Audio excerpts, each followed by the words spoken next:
India और America चाहते हैं चाइना को पीछे कर। फैक्ट्रीज वगैरह क्यों भागती है? चाइना के पास इन दोनों की कमी नहीं है। इतने इंडस्ट्रियलाइज है पूरी दुनिया में, ट्रेडर्स व्यापारी एकदम भयानक लेवल। और हमारे देश में हर एक वैज्ञानिक दृष्टिकोण वाले को नीचे दिखाया जाता है। अमेरिका चाहता है युद्ध करना, ये चाइना का कहना है। हम पहली गोली नहीं चलाएंगे, लेकिन हम यह आश्वस्त कर दे कि आपको दूसरी गोली चलाने लायक भी नहीं छोड़े। ऐसा एक चीज याद रखिएगा, चीन में आधे एरिया में पहाड़ है, यानी चीन का 80% एरिया बर्बाद है। 50% में भयंकर भयंकर पहाड़ है, 30% में मरुस्थल है, पठार है, एकदम भयंकर भयंकर बर्बाद है। 80% एरिया चीन का बर्बाद है। तो उसकी जो सभ्यता विकसित हुई तो पीली नदी के आसपास, पीली नदी के आसपास विकसित। चीन को किस नदी की देन कह सकते हैं? और नील नदी की देन किसे कहेंगे? मिस्र को। तो चीन में जो लोग बसना चालू हुए थे वो अब चाइना में एक ऐसे समझिए, इस एरिया में ज्यादा लोग रहते, इस एरिया में तो ज्यादातर लोग इस एरिया में चीन की सभ्यता विकसित होना चालू एरिया में। धीरे धीरे इधर एक्सपेंशन हुआ, कुछ इधर एक्सपेंशन हुआ, कुछ इधर एक्सपेंशन, इसके बाद मरुस्थल और पहाड़ चालू हो जाता है। आज के डेट में भी इसी लाइन के इस साइड में, इस पर्वत के इस साइड में 95% पॉपुलेशन रहती है।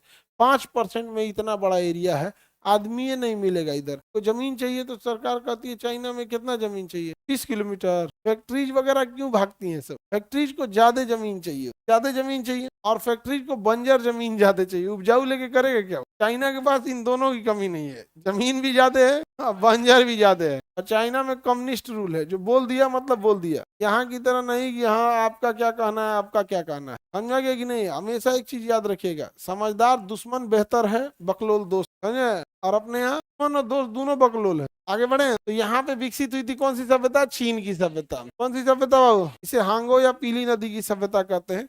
ये लोग भी बहुत डेवलप थे। कागज का खोज चीन वालों ने किया, कंपास की खोज चीन वालों ने किया, प्रिंटिंग छपाई का काम चीन वालों ने किया, रेशम के कपड़े चीन वालों ने बनाया।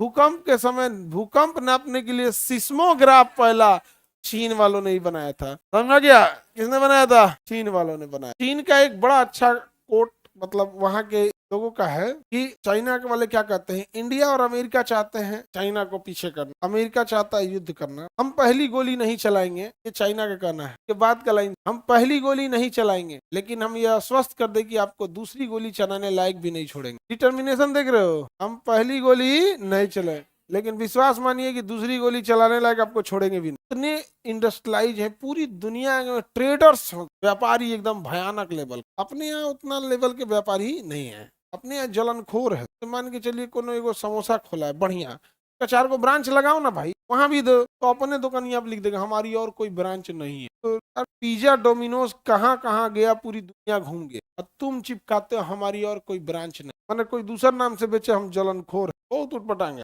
और हमारे देश में हर एक वैज्ञानिक दृष्टिकोण वाले को नीचे दिखाया जाता है। जैसे मान के चलिए कोई यहाँ वैज्ञानिक आया और एक ऐसा एक्सरे बनाया जो पथरी बनने से पहले पता कर लेगा। धाए देखो जड़ी बूटी वाला उठेगा, हमारे शास्त्रों में पहले से लिखा था कुर्थी का दाल पियो, बेचारा डिमोटिवेट हो जाएगा। दूसरा आदमी क्या बोलेगा, ये हमरे बोल दिए। हम आज भारत में जाके किसी बूढ़ा आदमी या फिर देखो जो चूरन फाँकने वाला, उनसे कहो कि हमारा ही मशीन तो गरियाएगा, मशीन है, सब डॉक्टर का पैसा कमाने का तरीका है। दुनिया वैज्ञानिक दृष्टिकोण अपनाती है, हमारे यहाँ वैज्ञानिक दृष्टिकोण वाले को नीचा दिखाया जाता है। तो क्या दिखाया जाएगा? नीचा दिखाया जाएगा। समझा गया कि नहीं? कहता विज्ञान मैंने कौन सी, हमारे यहाँ पहले से था। ये बतिया फोन पे बोलता है, बतिया किस पे करता है? फोन पे। तेरा चूरन फकने से फोन बना था, बतिया किस पे बोल रहा है? फोन पे बोल रहा है। विज्ञान से नफरत है हमारे यहाँ पे। चाइना वालों ने वैज्ञानिक दृष्टिकोण अपनाया। जैसे जैसे आप वैज्ञानिक दृष्टिकोण अपनाते हैं, धीरे धीरे दूर आगे अपने आने वाली पीढ़ियां भी उसे क्या होती है, सीखते जाते। समझ में आ रहा है कि नहीं आ रहा? हमारे यहाँ वैज्ञानिक दृष्टिकोण की बहुत कमी है, साइंटिफिक टेम्परामेंट नहीं है। अब देखिए ना, भारत में ग्रेजुएशन के बाद झोंझे झोंझे बीए करके निकल रहा है। क्या जरूरत है भाई इतना बीए कैला बिना?